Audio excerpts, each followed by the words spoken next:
मैं महाराष्ट्र के लोगों को और महाराष्ट्र के विचारधारा को पहले से ही समझता हूं। छत्रपति शिवाजी महाराज, छत्रपति शाहू जी महाराज की ये धरती है, इस धरती को मैं प्रणाम करता हूं। लोकमान्य तिलक, महात्मा फुले, सावित्रीबाई फुले और बाबा साहब डॉक्टर अंबेडकर जैसी कई विचारधाराओं के और समाज सुधारकों ने इस विचारधारा को जो फैलाया है वो सिर्फ महाराष्ट्र वालों ने किया है।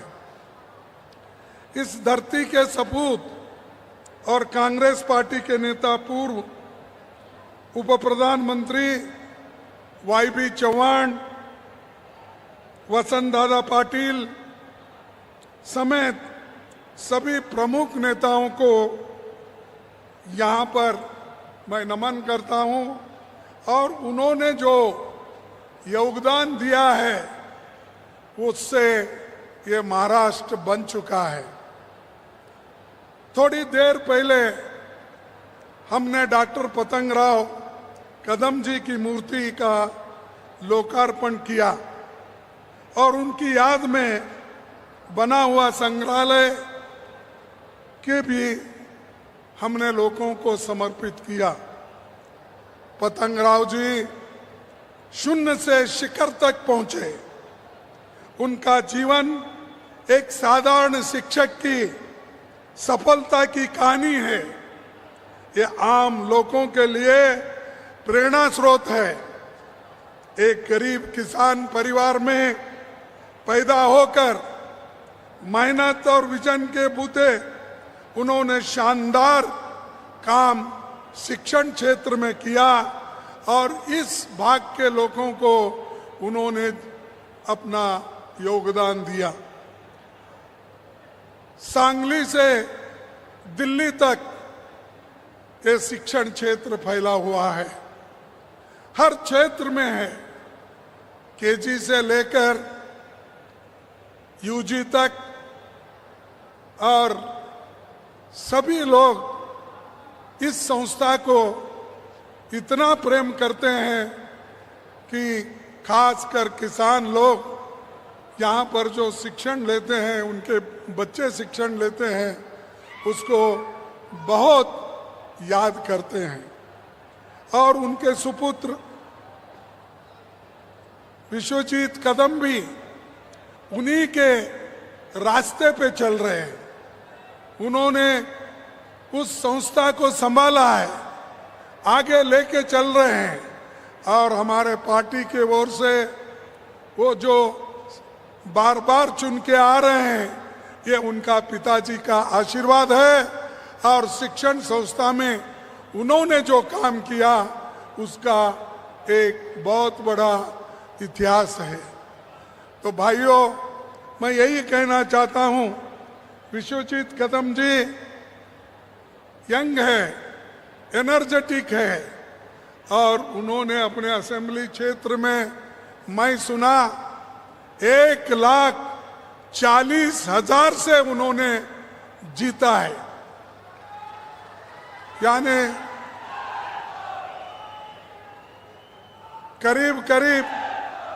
करीब जो मोदी पार्लियामेंट में जीता है उतने ही वोटों से उन्होंने असेंबली में जीता है।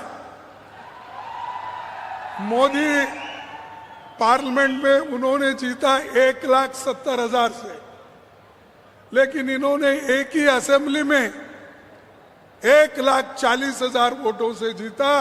ये बहुत बड़ी बात है, ये आपकी देन है और आपका आशीर्वाद है। अगर आपका आशीर्वाद नहीं होता तो कोई भी पॉलिटिक्स में, कोई भी इस क्षेत्र में यशस्वी नहीं बनता। तो इसीलिए जो पतंगराव जी ने 1964 में अपनी संस्था शुरू की, वो संस्था बहुत अच्छी चल रही। मैं अभी शरद पवार जी से बात किया, वो बोले, मैंने पूछा कब उन्होंने ये संस्था शुरू की, तब पवार जी बोले हम सब एक ही दफा शिक्षण संस्थाएं प्रारंभ की और बड़े बड़े हमने इस क्षेत्र में कामयाबी की है। पतंगराव शुगर फैक्ट्री बनाए, पतंगराव डीसीसी कोऑपरेटिव बैंक्स में भी उनका अच्छा योगदान है। हर ये जो भारतीय विद्यापीठ स्थापित किए, आज दिल्ली में भी ये चमक रही है। इसीलिए उन्होंने मिनिस्टर बनके इरिगेशन में काम किया, सिंचाई में, कोऑपरेशन में काम किया, ग्रामीण विकास में, इंडस्ट्री में, हर क्षेत्र में उन्होंने अपनी योगदान दी है।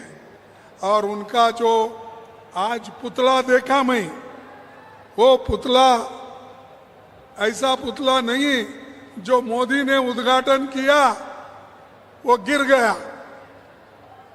शिवाजी महाराज हम सबके चाहते हैं और इस देश को सेवा करने में, लड़ने में, देश के लोगों को मजबूत करने में जो शिवाजी महाराज काम किए, उनका पुतला मोदी का हाथ लगते ही गिर गया। वो एक ही नहीं गिर गया, कहां फूल का उद्घाटन किए,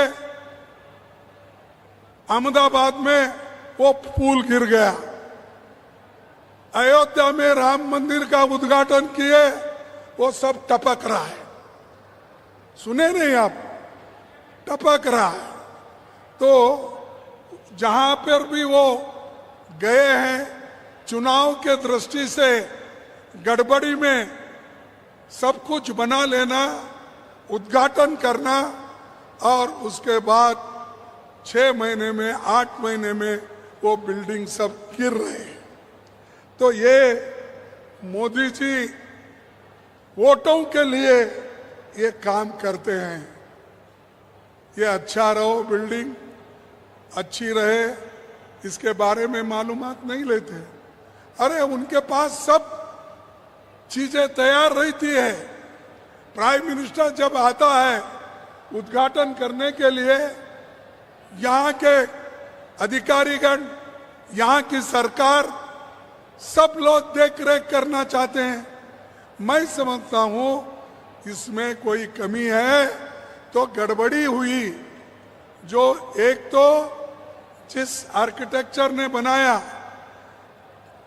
उन्होंने ये मूर्ति बनाई क्योंकि उनको कहा गया मोदी जी वे आ रहे हैं, आ रहे, जल्दी करो, जल्दी करो। जल्दी में शिवाजी का पुतला गिर गया और महाराष्ट्र का जो नाम था आज सारे देश में बदनाम हुआ। आज जो पतंगराव की मूर्ति ठहरी है वो इसी महाराष्ट्र के आदमी ने, सुतार ने बनाया है। सुतार मैं समझता हूं चलगांव के हैं, इधर के ही है, मराठवाड़ा के।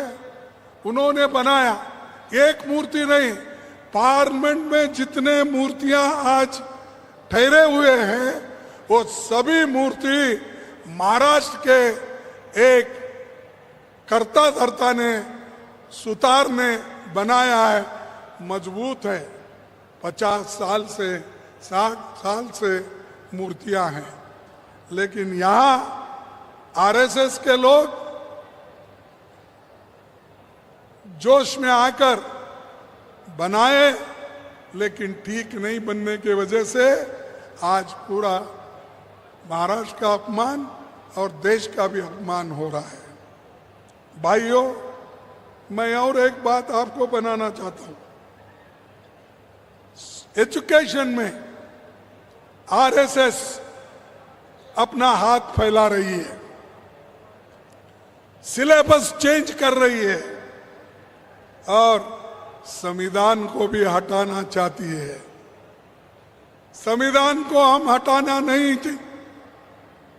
हाँ उसका मजबूत हम संविधान को मजबूत रखने के लिए हम काम करेंगे।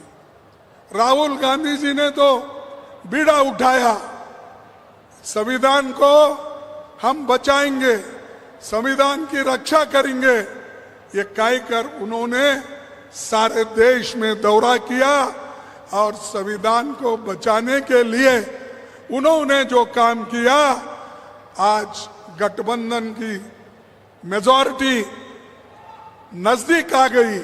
अगर 20 सीट हमको मिलते तो मोदी सरकार आपको दिखती नहीं थी। ये मैं इसलिए बोल रहा हूं, आपके हाथ में है संविधान को बचाना, संविधान को निकालना, ये आपके हाथ में है। मोदी और आरएसएस ये तो इसको निकालना चाहते हैं संविधान को, बाबा साहब अंबेडकर बनाया हुआ संविधान को खत्म करना चाहते हैं। वो चाहते हैं, इससे पहले भी जब संविधान बना तब दिल्ली में, नागपुर में इन्होंने ये कहा कि ये जो भारत का संविधान बाबा साहब अंबेडकर ने जो बनाया है, वो बाबा साहब नहीं कहते थे, अंबेडकर ने जो बनाया है वो ठीक नहीं है। मनुस्मृति में जो कानून है, जो चीजें विचारधारा है, ये संविधान में नहीं है, इसीलिए इस संविधान को हम नहीं मानते। ये कहा, तुम देखिए, पढ़िए। और मेरे को ताजुब होता है कि महाराष्ट्र की विचारधारा, अरे ये फुले की विचारधारा है या अंबेडकर की विचारधारा है, छत्रपति शिवाजी महाराज की विचारधारा है, इसको आप भूल रहे हो और उनको पनपने दे रहे हो महाराष्ट्र में बीजेपी के नाम से। और जो सही शिवसेना कौन सी है, परसों इलेक्शन में आप देखे हैं, सही शिवसेना हमारे आघाड़ी के साथ है, सही एनसीपी शरद पवार के साथ है, ये सब सही लोग हमारे साथ है, नकली लोग उधर है। इसीलिए आपको सोच समझ के इस पार्लियामेंट, इस असेंबली इलेक्शन में आप पूरा महाराष्ट्र विकास आघाड़ी को मदद करना चाहिए, उसको लाना चाहिए, तभी देश की सुरक्षा हो सकती है। हम हमारे लिए नहीं कर रहे, ये देश के संविधान को बचाने के लिए, आप सबके हकूक को बचाने के लिए। बहुत लोग नहीं जानते, क्या यहाँ के बहुत से लोग आजादी के पहले वोटर थे? मुझे जवाब दो, आप वोटर थे आजादी के पहले? क्या 18 साल के बच्चे वोटर थे? मुझे बताओ। 21 साल वाले थे, वो भी वोटर थे? नहीं। जब संविधान आया, बाबा साहब अंबेडकर, पंडित जवाहरलाल नेहरू और कॉन्स्टिट्यूंट असेंबली के लोग मिलकर तुमको आजाद वोटिंग दिलाई।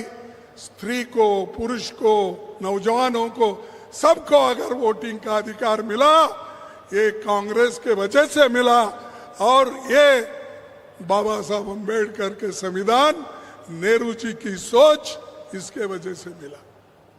कम से कम ये तो सोच लीजिए। लेकिन आज जो लोग संविधान को विरोध किए, उनके हाथ में सत्ता आपने सौंपी है। यह काम किसने किया? ये मोदी ने किया। तोड़ फोड़ का काम कौन कर सकते हैं सिवाय मोदी के? सबको तोड़ने का। महाराष्ट्र में तोड़े, इससे पहले कर्नाटक तोड़े, गोवा तोड़े, मणिपुर तोड़े, सब जगह तोड़ दिए। लेकिन लोग आज मजबूत है। पुरोगामी विचारधारा को आप सपोर्ट करो। अगर पुरोगामी विचारधारा को सपोर्ट नहीं करेंगे, तुम्हारा शिक्षण संस्था नहीं रहेंगे, शुगर फैक्ट्री नहीं रहेंगे, कोऑपरेटिव फैक्ट्री नहीं रहेंगे। शाह ने कोऑपरेटिव मंत्री बन गया। इस देश में मैं पहले कई बार कहता था कि जो होम मिनिस्टर रहता है वो कभी कोऑपरेटिव डिपार्टमेंट नहीं लिया। सुशील कुमार शिंदे यहाँ बैठे हैं, वो होम मिनिस्टर थे, क्या उनके साथ ये कोऑपरेटिव डिपार्टमेंट था? इससे पहले अनेक लोग थे, कोई भी नहीं लिया। इन्होंने इसलिए लिया कि शुगर फैक्ट्रियों के तोड़ना, शुगर फैक्ट्रियों के लोगों को दबाना और डीसीसी बैंक को दबाना, और जो नोटबंदी हुई उस नोटबंदी के काले पैसे सफेद करने के लिए ये कोऑपरेटिव बैंकों का उपयोग किया गया। ये असल है, चोरी का माल वहां पर छिपाने के लिए ये लिया गया। और वही लोग बोलते हैं, ऐसे लोगों से आप दूर रहना चाहिए। और शिक्षण सबसे बड़ा मुद्दा है देश के लिए, इसीलिए बाबा साहब अम्बेडकर ने हमेशा ये कहा, शिक्षित बनो, educate then organize and agitate.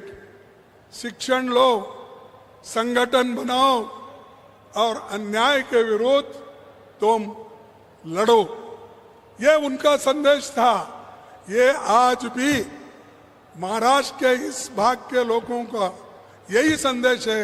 हर बच्चे को पढ़ा रहे, इंजीनियरिंग, मेडिकल, पैरामेडिकल, सब चीजें यहाँ पर कोल्हापुर हो और हमारे सांगली हो, सातारा हो या अपने पुणे हो, बारामती हो, ये सब एजुकेशनल इंस्टीट्यूशन के लिए आगे बढ़े हैं। तो इसलिए आप लोग, हमारे सारे साथी, इसको याद रखिए। और मैं फुले की एक बात आपके सामने रखूंगा। साथियों, आज तो शिक्षक दिवस है, मनाया जाता है। इस मौके पर मैं महात्मा ज्योतिबा फुले की पंक्ति को याद करता हूं। विद्ये विना मती गेली। काय गेला? मती बोले तो क्या है मालूम? विद्ये विना मती गेली, मती विना नीति गेली, नीति विना गति गेली, और गति विना वित्त गेले, वित्त विना सूत्र खचले, इतके अनर्थ एका अविद्ये ने केले। यानी जिसके पास विद्या नहीं है वो कुछ भी काम का नहीं है। और विद्या के शूद्रों को नहीं मिला आसानी से।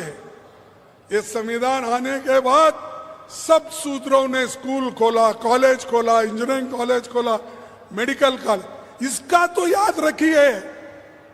अरे जो लोग तुम्हारे को नजदीक आने नहीं देते थे, पढ़ने नहीं देते थे, पढ़ना है तो मनुस्मृति को लेकर वही पढ़ते थे, दूसरे कोई नहीं पढ़ते थे। लेकिन हमको याद नहीं है। अरे हम स्कूल के बाहर बैठते थे, आपको याद नहीं। आप अंदर अभी आ गए तो आपको नजदीक नहीं बिठाते थे, वो भी आपको याद। फिर क्या याद रखेंगे आप? ऐसा ही राज इस देश में आरएसएस और बीजेपी लाना चाहती है। ऐसे ही राज, ऐसे ही शिक्षा, मनु की शिक्षा विचारधारा को ये शिक्षण क्षेत्र में लाना चाहते हैं। इसके लिए आप मजबूत बनना है, इसके लिए डेमोक्रेसी को आप टिकाना है। अगर डेमोक्रेसी को आप टिकाएंगे नहीं तो समझिए कि हमको बुरे दिन आने वाले हैं। भाइयों, ये जो मैं आपसे कह रहा हूं, ये दिल से कह रहा हूं, क्योंकि हम लोग पिछले का याद नहीं रखेंगे, जो हमारे लिए लड़े हैं, आजादी के लिए लड़े हैं, इनके लिए हमको याद रखना है। और आजादी आने के बाद जो आज मेवा खाते बैठे हैं उनको आप कहना चाहिए, भाइयों बस मेहनत करा मुर्गा, अंडा खाया फकीर, ऐसा होता है, तुम्हारा बस करो। मेहनत तो अपने लोग किए, कांग्रेस के लोग किए, और जो लोग लड़ते हैं वो किसी को डरते नहीं। अब राहुल गांधी जी ने हमेशा अपनी बात रखने में कभी डरे नहीं और डरेंगे भी नहीं। और पार्लियामेंट में जब उन्होंने बात शुरू की अपोजिशन पार्टी के नेता के रूप में, तब सब कुछ उन्होंने बताया, सब भगवान के साथ। उन्होंने बोला शंकर जी कैसे हैं, क्या बोलते हैं, किस विचारधारा के, गुरु नानक कैसे हैं और पैगंबर कैसे हैं। हर नेताओं के, हर जो धर्म के मुखिया हैं, उनके फोटो देखकर सब लोग परेशान हो गए। ये मोदी कभी अपेक्षा नहीं किए थे। मोदी जी हमेशा सिर्फ अपने विचारों से चलते हैं। कैसा दबाना, ईडी में कैसा दबाना, सीबीआई लेकर कैसा दबाना, विजिलेंस को लेकर कैसा करना, ये काम मोदी करते हैं। मैं एक बार पेपर में देखा कि मुझे मालूम नहीं शाह और मोदी को क्या प्रेम हमारे शरद पवार जी के ऊपर आया मालूम नहीं। एकदम उन्होंने उनको भी पूछा नहीं, सीधा उन्होंने झट प्लस सिक्योरिटी का अनाउंस कर दिया। अरे जब जरूरत थी उस वक्त तुमने नहीं दिया, अब तो लोग उनका संरक्षण करने के लिए तैयार है, अब झट सिक्योरिटी तुम्हारी चाहिए नहीं, तुम्हारा झट सिक्योरिटी तुम रख लो। वही शरद पवार जी ने कहा अब जरूरी नहीं, मैं लेने वाला नहीं। तो ये अपने लिए कुछ ना कुछ करने के लिए दूसरों को कुछ उनको भी हमने दिया, क्योंकि वो डर रहे हैं। जब आदमी डरता है तो उनको सिक्योरिटी की बहुत जरूरत होती है। अब आपको मालूम है, बहुत घमंड के साथ हमेशा मोदी जी फिरते थे, बोलते थे एक अकेला मोदी सबको भारी। सुना नहीं है आप? नहीं सुने? अरे क्या भाई, इतने लोग बैठे, मोदी का पार्लियामेंट में जो कहा वो नहीं सुने आपने? एक अकेला सब पे भारी मोदी, उन्होंने खुद ही बोलते थे, अब बोल रहे हैं। ये शक्ति आपकी है, आपके शक्ति के वजह से आज हम मजबूत अलायंस बनाकर पार्टी एक संगठन करके हमने बनाया है। तो इसीलिए आप लोगों का आशीर्वाद हमारे लिए बहुत जरूरी है, और खास करके महाराष्ट्र में हमारी आघाडी बहुत मजबूत है। आमची आघाडी फार मजबूत आहे, त्याला कोणी हलवणार नाही। आम्ही टक्कर द्यायला तयार आहोत, आणि तिन्ही पार्टी मिळून जे काम आज करत आहोत, आणि राहुल गांधीजींनी जे सगळ्यांना एक मंत्र दिले की डरो मत, कोणी भ्यायचं नाही। तुम्ही भीला, डर गए तो मर गए, उठेंगेच नाही। त्यासाठी तुम्ही एक होऊन ह्या इलेक्शन मध्ये, जसं तुम्ही पार्लिमेंट इलेक्शन मध्ये एक होऊन आम्हाला सगळ्यात जास्ती सीट दिला आघाडीला, त्याचप्रमाणे आघाडीची सरकार आणा आणि महाराष्ट्रात सुख संपत सगळं येते. ते सगळे भांडून आलेत, त्यांच्याकडे काही नाही आणि सगळे नकली पार्टी आहेत. आता बीजेपी हे करू लागला प्रयत्न कसा तोडाव, कसा पैसे देऊन वोट घ्यावं. मला वाटतं एक स्कीम काहीतरी त्यांनी काढलंय असं सांगितलंय. कोणतं स्कीम ते? बहीण हा अरे 2000 रुपये पैसे देऊन ते एक योजना काढली ना त्यांनी, सगळ्या स्त्रियांना देणं आणि त्या पैसा दिल्यामुळं ते महिला त्यांना वोट देतील, स्त्रिया त्यांना वोट देतील. ह्या समजुतीनं ते लोक पैसे द्यायला सुरू केले. अहो तुमचं 2000 रुपये बघता, 2000साठी तुमचं स्वाभिमान विकता, महाराष्ट्राचा स्वाभिमान गिरवी ठेवता, मोदीकडे गिरवी ठेवता तुम्ही. 2000साठी 1000साठी मोदीला तुम्ही गिरवी ठेवता महाराष्ट्रात. त्यासाठी पैसेला ठोकर मारा आणि एक होऊन हे महाराष्ट्र विकास आघाडीला निवडून आणा. आमची सरकार येईल, तुम्हाला जे पाहिजे ते आम्ही करून देऊ. आणि महाराष्ट्र जे उभे आहे यांच्यामुळे उभं राहिलं नाही. ते याच्या पाठीमागे मी सांगितलो, चव्हाण होते, दादा होते, शरद पवार केले, पतंगराव केले, अनेक लोक शिंदे केले, किती लोकांचं नाव घेऊ. अरे ह्यांनी तयार केलेला माल मसाला आणि ते आता हे क्लेम करू लागले. यांच्या हातून काही होणार नाही. काही करेल तर आम्हीच करू. आणि आमच्यामुळं देशात अगोदरपासून शेतकरीकडे आम्ही लक्ष दिलंय आणि शुगर फॅक्टरीज आणि सामान्य जनताला शिक्षण देण्याचं काम हे सगळं आम्ही केलंय. म्हणून ते आम्ही धैर्याने सांगू शकतो. तुम्ही काय केलं सांगा. फोडणं आणि तोडणं, दुसरं काही काम नाही. त्यासाठी जास्त मी न सांगता एवढंच सांगतो.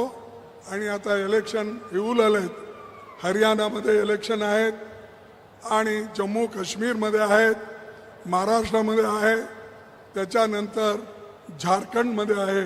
हे सगळे इलेक्शनमध्ये आम्ही जिंकतो. जिंकल्यानंतर महाराष्ट्र अगर जिंकलं सारा देश जिंकेल. महाराष्ट्र जर जिंकेल सारा देश जिंकेल आणि मोदीची सरकार थोड्याच वेळात जाईल. इथली सरकार बीजेपीचं तर खतमच होईल, पण मोदी सुद्धा टगमगून तो सुद्धा जाईल. एवढंच विनंती तुमचं करतो. तुम्ही सगळे लोक एक होऊन आम्हाला पाठिंबा द्या, सहकार द्या आणि तुमच्या आशीर्वादानं आम्ही चांगली सरकार महाराष्ट्रात बनवू. नमस्कार. जय हिंद, जय भीम, जय महाराष्ट्र.